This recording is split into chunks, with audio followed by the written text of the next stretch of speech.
uma visão um pouco mais clara, não é? Que vai nos ajudar tanto no nosso relacionamento com Deus, quanto no nosso relacionamento com os nossos planos e projetos. Porque todos nós aqui temos planos e projetos, temos sonhos na vida, não é? Então eu quero falar um pouquinho sobre esse tema, o que é que você quer? O que é que você quer? O texto bíblico é esse aqui de Marcos 10, 46 a 52, que diz assim: E foram para Jericó. Quando ele saía de Jericó, juntamente com os discípulos e numerosa multidão, Bartimeu, cego mendigo, filho de Timeu, estava sentado à beira do caminho e, ouvindo que era Jesus, o Nazareno, pôs-se a clamar: Jesus, filho de Davi, tem compaixão de mim. E muitos o repreendiam para que se calasse. Mas ele cada vez gritava mais: Filho de Davi, tem misericórdia de mim. Parou Jesus e disse: Chamai-o. Chamaram então o cego, dizendo-lhe: Tem bom ânimo, levanta-te, ele te chama. Lançando de si a capa, levantou-se de um salto e foi ter com Jesus. Perguntou-lhe Jesus: Que queres que eu te faça?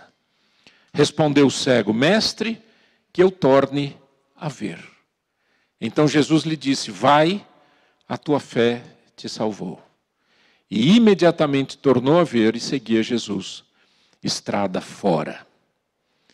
Um texto que é repetido nos evangelhos. Você tem isso em Mateus, em Marcos e em Lucas.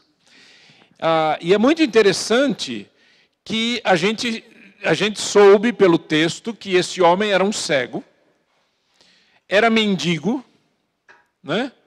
Ele não era mendigo por doença, né? Mas ele era cego, e mendigo certamente porque, por não poder trabalhar, etc., acabava ficando na rua. Bartimeu, prefixo bar, quer dizer filho, filho de Timeu, está aqui, filho de Timeu. Mas quando ele ouviu que Jesus, o Nazareno que estava passando, começou a clamar. Quando ele clamou, Jesus parou e chamou-o, Jesus fez essa pergunta: Que queres que eu te faça? Então eu quero que você pense, por que será que Jesus fez essa pergunta? O homem era cego, mendigo. Por que será que Jesus fez essa pergunta? Por quê? Qual o objetivo de fazer essa pergunta? Eu quero lembrar com você alguns princípios. O primeiro princípio é esse aqui: a oração leva você ao Senhor. O que aconteceu com aquele homem? Quando ele ouviu que era Jesus, ele começou a clamar. Deixa eu falar uma coisa para você. Você está passando qualquer que seja o seu problema, qualquer. Eu sei alguns aqui que vão ser operados, eu sei de alguns aqui que estão passando momentos muito difíceis na vida, situações familiares. Deixa eu falar uma coisa para você. Se você nessa noite ouvir que Jesus é quem está aqui, não é eu ou o outro que está aqui, Jesus está aqui, e você começar a clamar a Ele, essa oração leva você para Deus. E é isso que eu quero, sabe? O meu coração fica cheio de alegria quando eu percebo que as pessoas começam a ir a Cristo. Porque nós somos muito materialistas, né? Não é materialista de dinheiro, é materialista de matéria, né? De ficar firme, preso na matéria, achando que eu vou ali porque aquele cara vai me curar, eu vou ali porque aquele cara vai orar por mim, eu vou ali porque aquele cara vai tocar em mim. E na verdade que a gente precisa de Jesus, não precisa dos caras nenhum daqui da terra. A gente precisa do Senhor.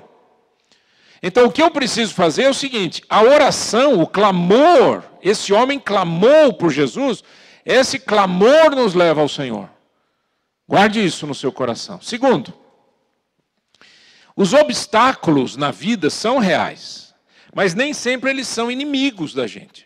Muitas vezes os obstáculos até nos ajudam. Mas nesse caso em particular, o texto diz assim, que quando aquele homem começou a clamar, muitos o repreendiam para que se calasse.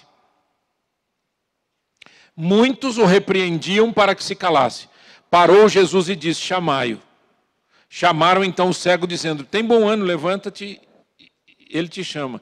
Então veja que há um clima diferente entre enquanto repreendiam, dizendo, fica quieto, Jesus está passando aí, fica quieto, ele está lá ocupado. E agora, quando Jesus chama, ele diz, tem bom ânimo, levanta, ele te chama. Quer dizer, eu não vejo que essas pessoas aqui eram contra o cego. Também não tinha razão de ser contra. Mas, de alguma maneira, se tornaram um obstáculo. E até sem saber, né? Querendo ajudar, né? Não, ó, fala baixo. Jesus está passando, ele está trabalhando aí, ó. Não fala, não. Existem pessoas que passam na nossa vida e que muitas vezes, sem saber, se tornam pessoas obstáculo, mas não são necessariamente inimigas. É porque eles não sabem. Não sabem da verdade. Né? Eles não tinham ideia de que Jesus iria chamar esse cego. Então pensa nisso. Pensa nisso. Por exemplo, você tem um sonho na sua vida, certo? Você quer chegar em algum lugar, você quer estudar alguma coisa, você quer abrir sua empresa, você quer sei lá o quê. Existem pessoas que muitas vezes se colocam na sua frente.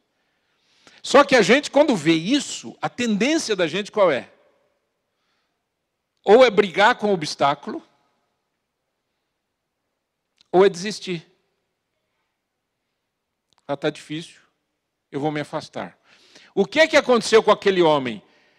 Ele cada vez gritava mais. Os caras falavam, fica quieto, rapaz, está vendo aí que Jesus está lá ocupado? Ele cada vez gritava mais. Jesus, filho de Davi, tem misericórdia de mim, tem compaixão de mim. Persevere na busca do milagre de Deus. Aprenda a andar com Deus nessa dinâmica. Eu oro, falo com Deus, eu vou buscar aquilo que o Senhor tem para mim e eu vou continuar clamando e vou perseverar nessa oração.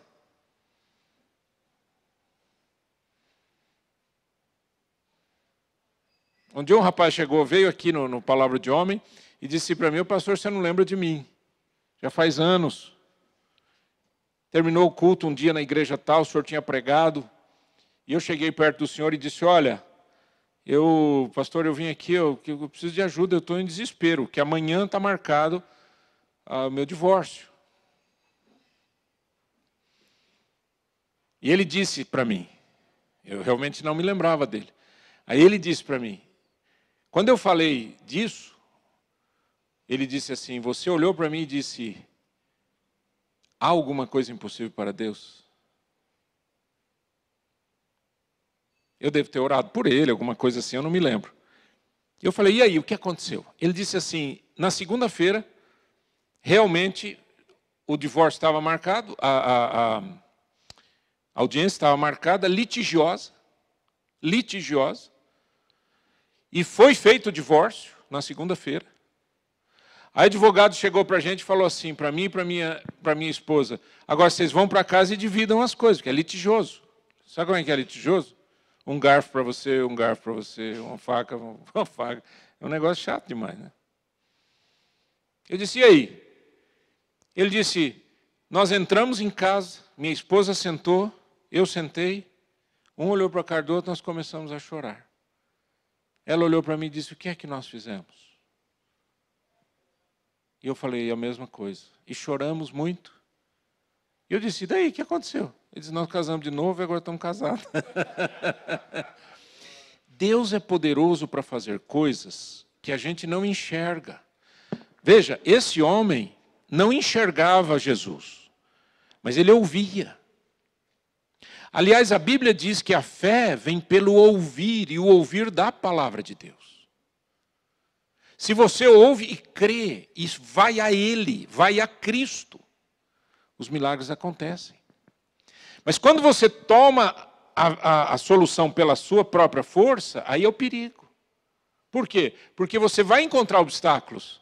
Não é fácil resolver as situações. Mas se você tomar vingança na sua mão, você já errou, já perdeu. Se você quiser solucionar com a sua força, já perdeu. Vá ao Senhor. E aí a grande pergunta. Quando ele chega perto de Jesus, Jesus pergunta, o que é que você quer que eu te faça? Eu vou dar para vocês a minha interpretação, o que eu acho. Baseado, inclusive, em experiências pessoais. Eu creio que o Senhor quer que as nossas orações sejam absolutamente claras e objetivas. O que é que você quer? Sabe uma coisa? Vou ser franco com vocês. Nós não sabemos o que nós queremos. Nós queremos tanta coisa que a gente não quer nada. Ou a gente quer tudo, mas não obtém nada. Por que a gente não obtém nada? Porque a gente não sabe o que quer. Você chega para uma pessoa e diz, aí, cara, fala para mim, o que você quer de verdade? Quero ser feliz. Ok. Todo mundo quer ser feliz. E o que significa isso? Como é que isso... O que é? O que você precisa? O que você quer? E a maioria das pessoas não declara com clareza. Jesus está esperando aquele homem dizendo, o que é que você quer? Estava na cara que ele era cego e estava na cara que ele era mendigo. Será que ele sabia exatamente o que queria? O cego respondeu, mestre, que eu torne a ver. Pelo texto, dá a entender que ele já tinha visto e se tornara cego. E agora eu quero ver de novo. E ele foi exatamente no mais importante. Você não concorda que é o mais importante? Ele não chegou lá para pedir dinheiro para Jesus, ele chegou lá para pedir saúde. Consequentemente, seria feliz, né? Enxergando de novo. Poderia trabalhar, poderia fazer as coisas de novo, né? Se Jesus estivesse aqui, ele está. Mas se você estivesse vendo fisicamente Jesus aqui, na sua frente, e ele falasse assim, o que você quer? O que você diria? Ah, senhor, um minutinho. É que tem tanta coisa que eu quero. Esse é o problema da gente. A gente não foca naquilo que é importante. A gente quer um monte de coisa, mas nem sempre a gente vai naquilo que é absolutamente básico. O que é que você quer de verdade? O que é que você quer de verdade? Isso é muito importante, né? Eu me lembro de uma experiência, eu quero contar essa experiência para vocês. Eu entreguei minha vida para Cristo, eu tinha 18 anos de idade. Aos 19 anos de idade, eu morava em São Paulo, voltei para morar com os meus pais na cidade de Marília. Eu tinha 19 anos. Vocês sabem o que é um menino de 19 anos? Ok, tinha 19 anos. E eu me lembro que eu cheguei lá e eu queria frequentar uma igreja, porque um ano antes, ou um ano e meio antes, eu havia entregue a minha vida a Cristo, e eu não queria perder a vida de estar na igreja, de estar com as pessoas, de crescer em Cristo, eu queria continuar. E aí descobri uma igreja, onde o meu irmão estava frequentando na época, e eu disse, bom, é por aqui que eu vou frequentar. Só que eu era católico, apostólico romano praticante. Antes de entregar minha vida a Cristo e descobrir que a vida cristã não é ser ou não ser religioso, mas é ser de Cristo. E aí eu tinha chegado em Marília, e eu passei em frente à igreja que eu frequentava antes, anos antes, que era a igreja de Santo Antônio. Big, de um templo grande, imenso. Quando eu passei ali, era uma época de Natal, e alguém lá, não sei, da minha família, estava fazendo alguma coisa lá dentro, etc. E eu entrei, fiquei olhando aquele prédio imenso, né? E eu falei assim, Senhor Jesus, me dá a oportunidade de pregar aqui dentro. O que vocês acham dessa oração? Assim, judiação. Menino de 19 anos, bobinho. Eu falei, Senhor, eu quero ter oportunidade. Mas quando eu falei pregar, eu não estava falando de entrar lá dentro e conversar com alguém. Eu estava falando de pregar na missa. O que vocês acham? Agora piorou um pouco, né? Piorou, né? Só que naquele mesmo dia, eu passei na frente da igreja que eu ia frequentar, que era a igreja presbiteriana, e disse para Deus, Senhor, me dá a oportunidade de pregar aqui dentro. Mas eu era um menino de 19 anos, tinha acabado de deixar a faculdade de engenharia, não porque eu tinha terminado, mas eu tinha abandonado, porque não era o que eu queria. E agora o cara chega na cidade dele, ele quer pregar na igreja católica, ele quer pregar na igreja presbiteriana independente. E agora, como é que faz um negócio desse, né? Um dia meu pai chegou para mim e disse assim: filho, o padre me chamou para fazer a homilia, o sermão da missa. Mas eu não estou preparado, filho, você não faz isso?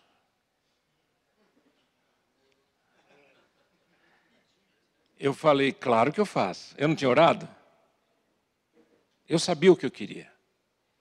Acontece que naquele período, alguém me ligou da igreja presbiteriana independente e disse, olha, nós não vamos ter um pregador nesse dia, você não poderia pregar? Eu preguei de manhã na igreja católica e à noite na igreja presbiteriana. Você acredita nessas coisas? Não. Deixa eu falar uma coisa aqui para você. Se você não sabe o que você quer, você não vai para lugar nenhum. A sua vida é absolutamente fútil, perdida. É igual viagem, né? Você não sabe. Para onde você está indo? Para onde você está indo? Não é verdade? Imagina uma viagem. Você entrou no carro, o cara fala assim, você vai viajar? Vou. Para onde? Qualquer lugar. Ninguém faz isso. Você sabe exatamente o que você quer em algumas áreas da vida. Comece a saber o que você quer de verdade para aquilo que é mais essencial na sua vida. Sua vida com Deus, sua vida familiar.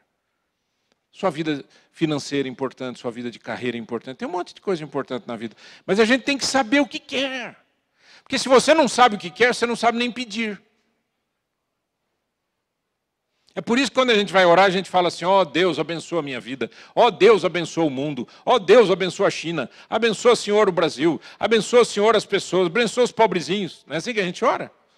Isso não quer dizer muita coisa, não é? Você não sabe o que quer, para quem que você quer. Então a gente faz orações do jeito que a gente vive, completamente perdido. Primeiro, conecte o seu pedido de oração à sua maior necessidade. No caso desse cego, ele diz, eu quero ver. Qual que é a sua maior necessidade? Se eu perguntasse para você hoje, anote aí a sua maior necessidade hoje. O que você escreveria num papel para dar para Jesus? Segundo, conecte o seu pedido à sua missão pessoal. Você sabe por que eu pedi para Deus que eu queria pregar naquela igreja e na outra igreja? Porque Deus tinha me chamado para ser um pregador. E eu tinha absoluta certeza do chamado dele.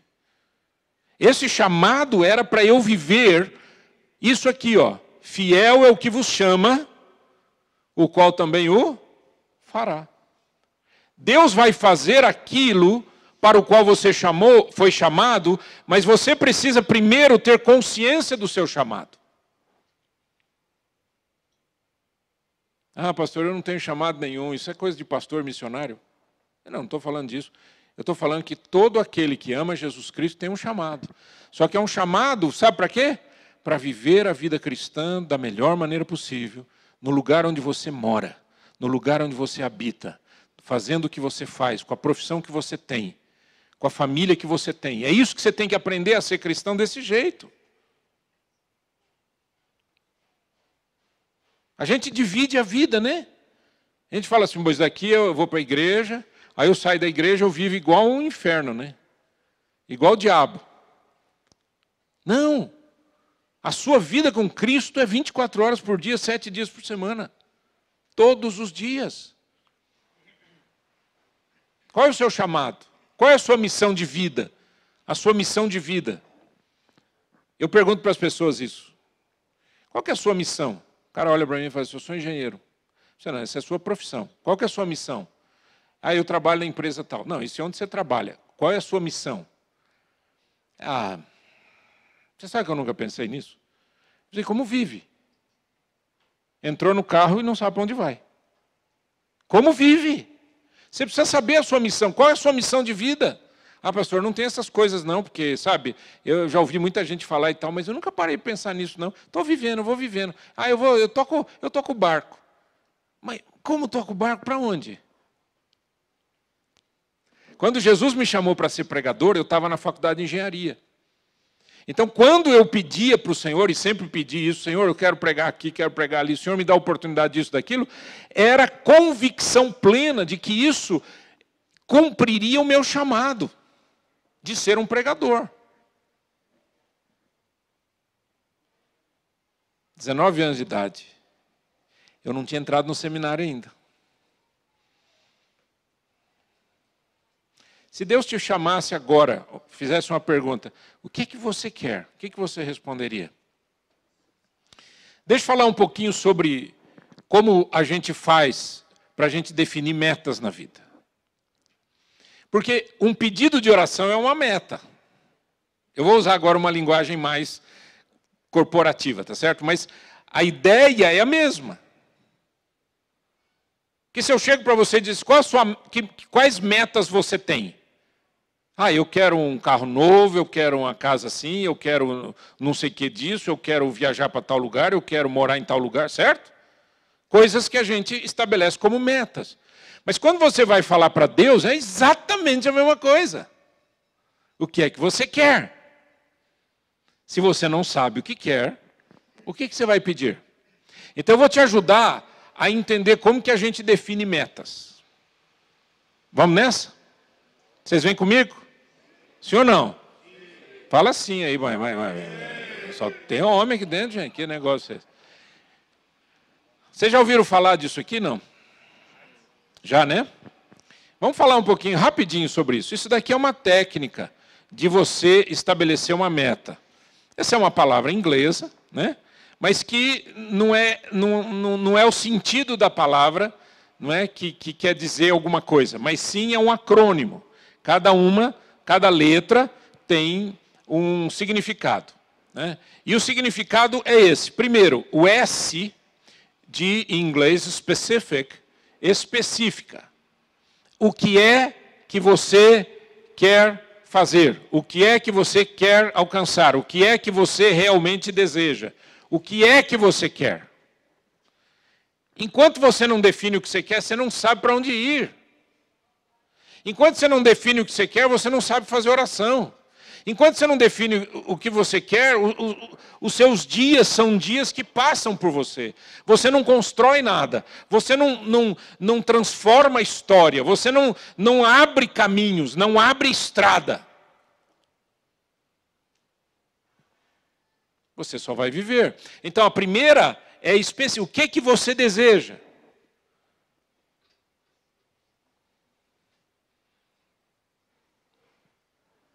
Por exemplo, eu vou colocar aqui alguns exemplos para a gente pensar. Tá? E carreira, por exemplo. Profissão. Qual o nível que você deseja alcançar em sua carreira ou o que deseja alcançar? O que é que você quer fazer? Onde você quer trabalhar? O que você quer alcançar com essa carreira? Isso não foi ensinado para a gente, né? O cara vai para a escola, quem estuda, né, ou quem estudou, sai da faculdade com um currículo na mão, um diploma na outra, e dizendo, gente, tem algum lugar aí, tem algum lugar aí, tem algum lugar aí, certo? E aí a gente vai, entra, e aí quando entra, né, num país com dificuldade muitas vezes da gente conseguir um trabalho, aí quando você entra, você fala, ai, graças a Deus. Aí alguém chega para você e fala assim, onde é que você quer chegar? Você fala, lugar nenhum, já cheguei.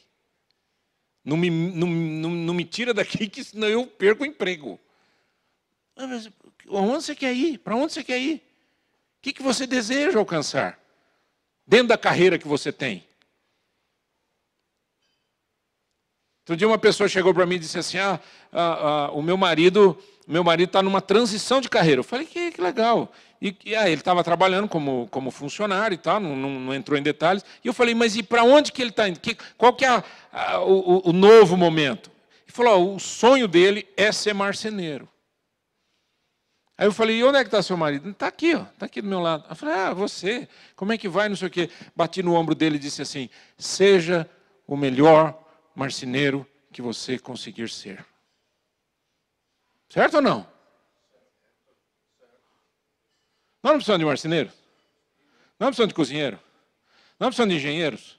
Nós não precisamos de médicos? Nós não precisamos de pastores? Nós não precisamos de técnico de eletrônica? Nós precisamos de gente da área de computação? A gente precisa de tudo. O mundo precisa de tudo, isso que eu quero dizer. Agora, o que você tem na sua carreira, se você não começa a pensar onde você quer chegar, qualquer coisa tá bom, né? Se você não sabe para onde ir, qualquer caminho vale.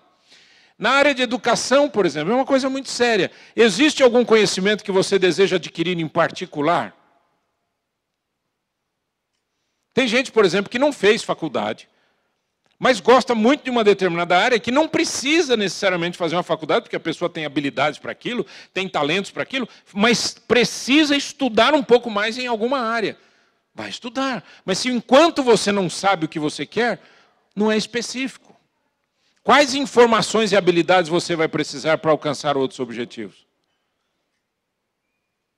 Falei para vocês, em 2014 fui estudar. Agora, em 2019, estou estudando. Por quê? Porque é uma coisa específica.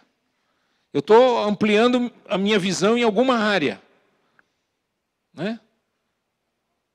Eu tenho colegas que são pastores e que, com a minha idade, já estão se aposentando, não estão mais querendo trabalhar. Estão querendo descansar. Trabalharam muito, já sofreram muito.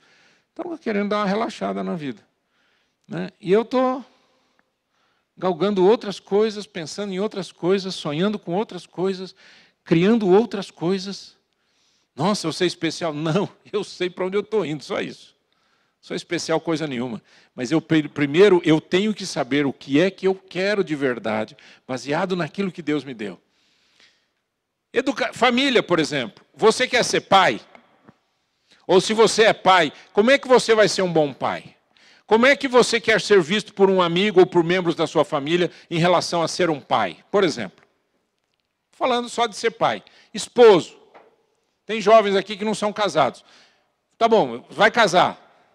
Que tipo de casamento você quer? Ai, pastor, eu não fico pensando nisso, porque senão eu desisto. Não, eu não estou falando para você pensar em pessoas perfeitas, porque você não é perfeito. Eu estou falando para você onde que você quer chegar. O que você quer alcançar.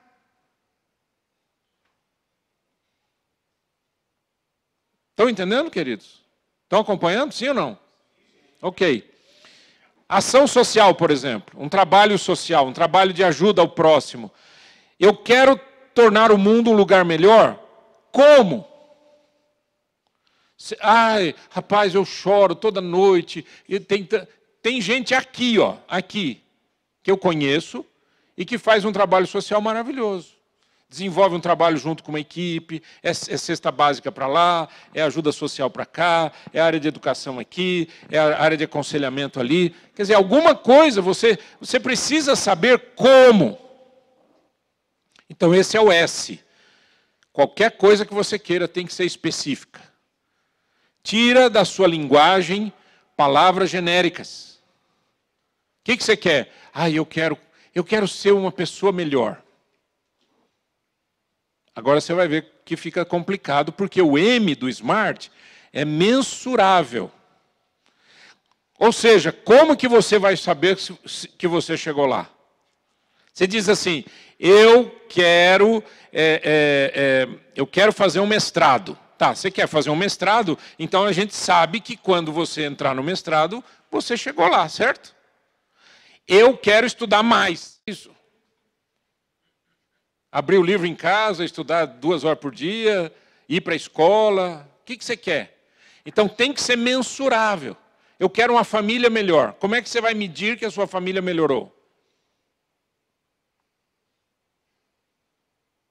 Eu vou dizer uma coisa para vocês, muito séria.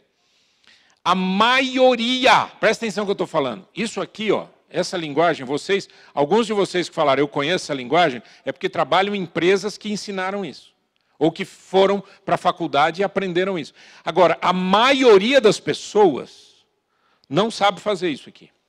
E sabe por que não sabe fazer isso aqui? Primeiro, porque nunca aprenderam. Segundo, porque fogem disso aqui.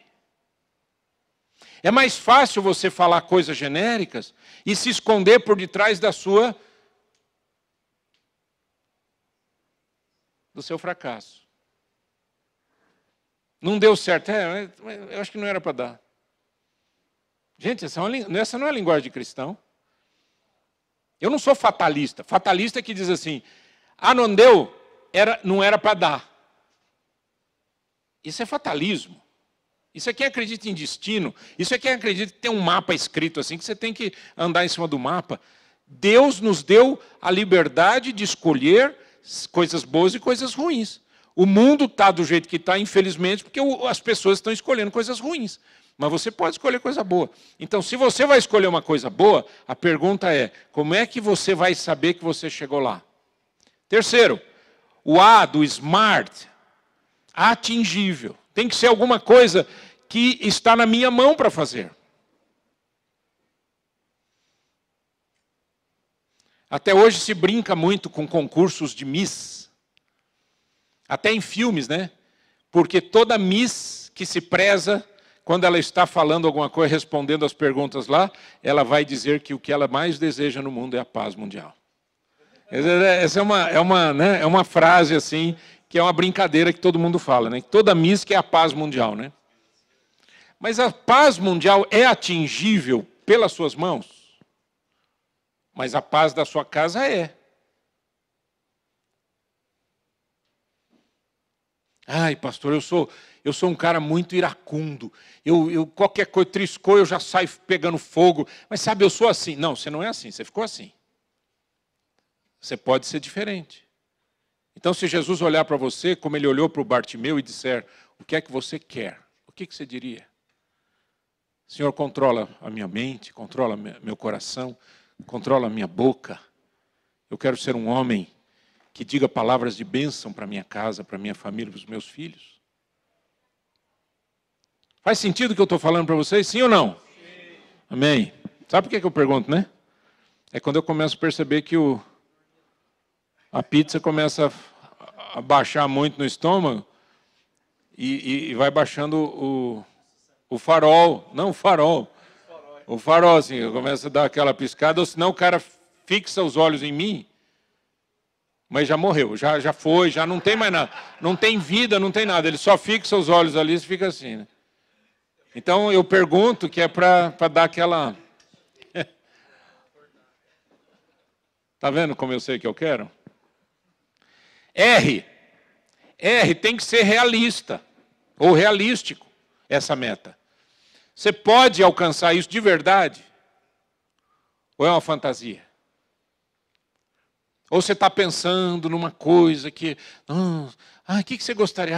Rapaz, olha, se de verdade, eu queria ser neto da rainha da Inglaterra. Meu, tem dó, filho.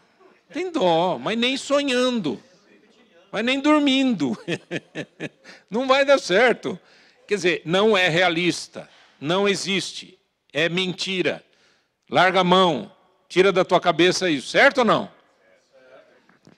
Eu chutei um negócio absolutamente doido, mas tem gente que pensa isso num nível menor, mas que não é realista. E tempo orientado, ou seja, eu preciso dizer, eu vou ser um homem de palavras calmas a partir de amanhã cedo, a partir de hoje à noite, a partir de tal horário, eu vou estudar em casa 1 hora por dia, das 8 às 9. Deu para entender o que é tempo? Tempo tem que ser algo que dirige a gente. Quando que você quer que isso seja feito? Como que você vai colocar isso em prática? No relógio. Se você não fizer isso, você não consegue. Fala, filho.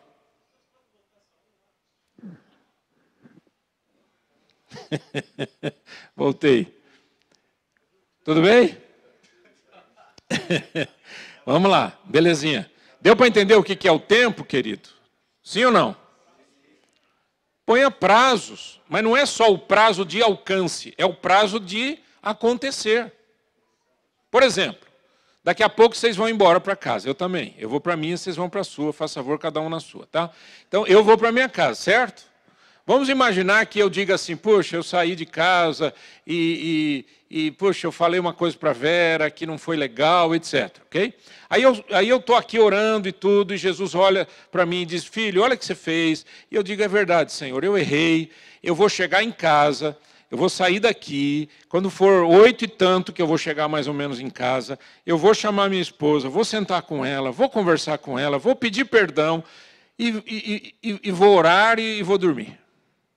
Então, eu estabeleci algo que é factível, que é mensurável, que é específico, que é realista e que tem tempo, tem horário.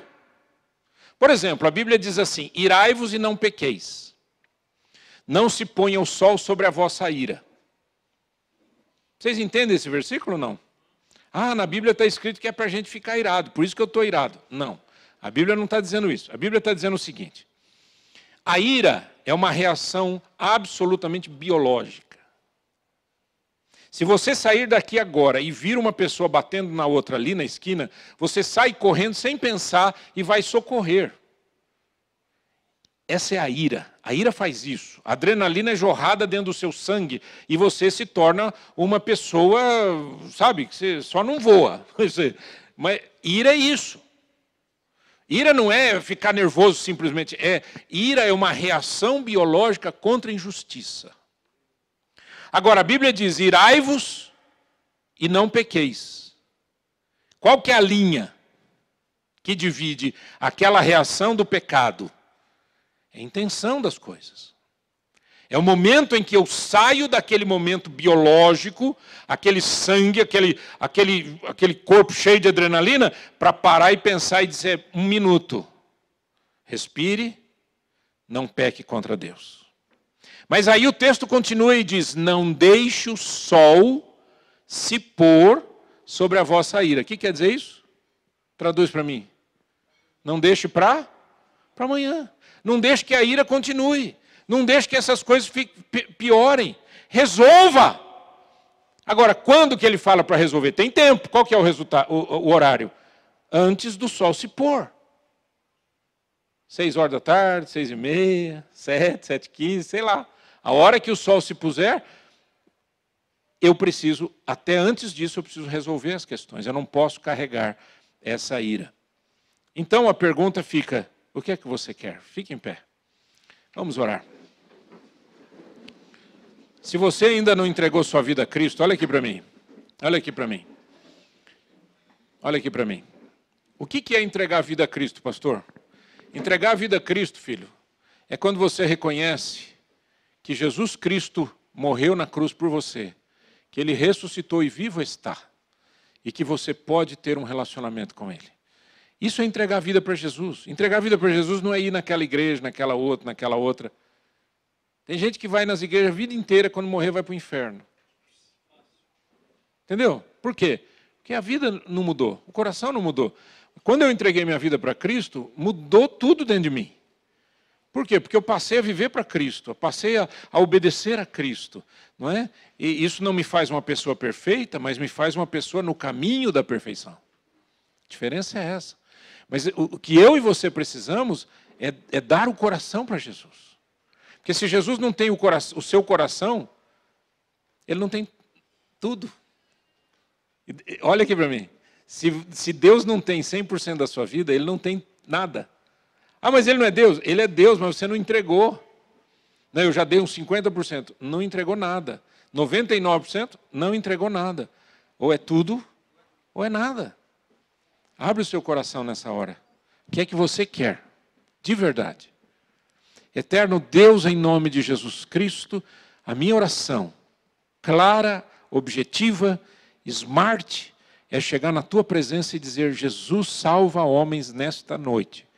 Transforma corações, cura os doentes, livra os aflitos. Tira, Senhor, das trevas aqueles que não estão enxergando. Faz o que o Senhor fez com Bartimeu, emocionalmente, espiritualmente nessa noite. E mais do que isso, Senhor, eu quero te pedir que cada homem saia daqui falando contigo sobre as coisas que deseja na vida. Aquilo que realmente vale a pena, aquilo que realmente é importante, para que o teu nome seja glorificado na nossa vida e para que a nossa vida seja muito feliz. Para a tua glória, honra e louvor é que eu oro em nome de Jesus. Amém. Amém. Palavra de Homem é um movimento de homens cristãos. Você é nosso convidado, entre no nosso site palavradehomem.com e mais do que isso, participe. Curitiba e São José dos Pinhais. Um abraço.